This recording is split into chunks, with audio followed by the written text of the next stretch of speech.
بسم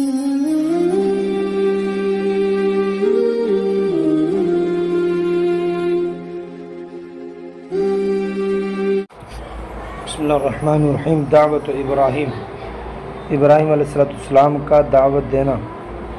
ودعا ابراہیم قومہ الی اللہ ومنعہم من عبادت الاصنام۔ حضرت ابراہیم علیہ السلام نے دعوت دی، اپنی قوم کو اللہ کی طرف بلایا اور ان کی قوم نے بتوں کی عبادت اور ابراہیم علیہ السلام نے ان کو بتوں کی عبادت سے بندگی سے منع کر دیا۔ قال ابراہیم لقومی، ابراہیم علیہ السلام نے اپنی قوم سے فرمایا، ما تعبدون، کس کی بندگی کرتے ہو، کن کو پوجتے ہو؟ قالوا نعبد اصناما، وہ کہنے لگے ہم بندگی کرتے ہیں بتوں کی، ہم بتوں کو پوجتے ہیں۔ قال ابراہیم علیہ السلام نے فرمایا، هل يسمعونکم اذ تدعون، کیا وہ سنتے ہیں کہ جب تم ان کو پکارتے ہو یا دعوت دیتے ہو، ان کو پکارتے ہو جب ان کی تم بندگی کرتے ہو؟ او ینفعونکم او یضرون، کیا وہ تمہیں نفعات پہنچاتے ہیں، نفع دیتے ہیں یا تمہیں نقصان دے سکتے ہیں؟ قالوا بل وجدنا آباءنا كذلك يفعلون، وہ کہنے لگے ہمیں اور معلوم نہیں، ہم نے تو اپنے آباء و اجداد کو پایا کہ وہ اس طرح کرتے تھے۔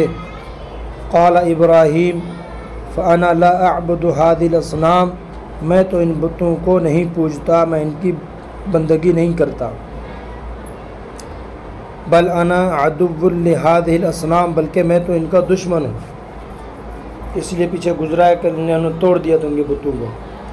انا اعبد رب العالمین، میں پوجتا ہوں، میں بندگی کرتا ہوں رب العالمین کی، میں اللہ کی بندگی کرتا ہوں۔ الذی خلقنی فہو یہدین، اس اللہ کی بندگی کرتا ہوں جس اللہ نے مجھے پیدا فرمایا ہے اور وہی ہدایت دے گا مجھے۔ والذی هو یطعمنی ویسقین، اللہ وہ ذات ہے جو مجھے کھانا کھلاتی اور مجھے پینے کی چیز دیتی ہے، تو میں اس اللہ کو پوجتا ہوں جو میری صحت، بیماری ہر چیز کا مالک ہے۔ وَإِذَا مَرِضْتُ فَهُوَ يَشْفِينِ، اور جب میں بیمار ہوتا ہوں، مریض ہوتا ہوں تو وہ مجھے صحت دیتا ہے، شفا دیتا ہے۔ وَالَّذِي يُمِيتُنِي ثُمَّ يُحْيِينِ، اور وہ ذات کہ جس نے جو مجھے موت دے گا پھر مجھے زندہ کرے گا۔ وَإِنَّ الْأَصْنَامَ لَا تَخْلُقُ وَلَا تَهْدِي، اور بت نہ تو وہ کسی کو پیدا کر سکتے ہیں اور نہ ہی وہ کسی کو سیدھا راستہ دکھا سکتے ہیں۔ وَإِنَّهَا لَا تُطْعِمُ أَحَدًا وَلَا تَسْقِي، اور وہ بت نہ کسی کو کھانا کھلا سکتے ہیں، کھانے کی چیز دے سکتے ہیں اور نہ ہی وہ کسی کو کچھ پلا سکتے ہیں۔ وَإِذَا مَرِضَ أَحَدٌ فَهِيَ لَا تَشْفِي، اور جب کوئی بیمار ہو جائے تو وہ بیمار کو صحت بھی نہیں دے سکتے۔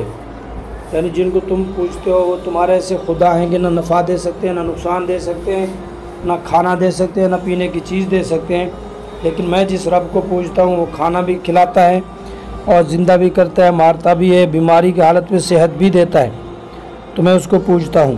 وَإِنَّ الْأَصْنَامَ لَا تَخْلُقُ وَلَا تَهْدِي، اور یہ بت نہ کسی کو پیدا کر سکتے ہیں اور نہ ہی ہدایت دے سکتے ہیں، راستہ دکھا سکتے ہیں۔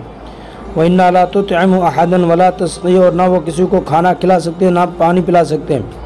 وَإِذَا مَرِضَ أَحَدٌ، اور جب کوئی مریض ہو جائے، بیمار ہو جائے تو وہ اس کو شفا بھی نہیں دے سکتے۔ وَإِنَّهَا لَا تُمِيتُ أَحَدًا وَلَا تُحْيِي، اور وہ بت نہ کسی کو زندگی دے سکتے ہیں، نہ کسی کو موت دے سکتے ہیں۔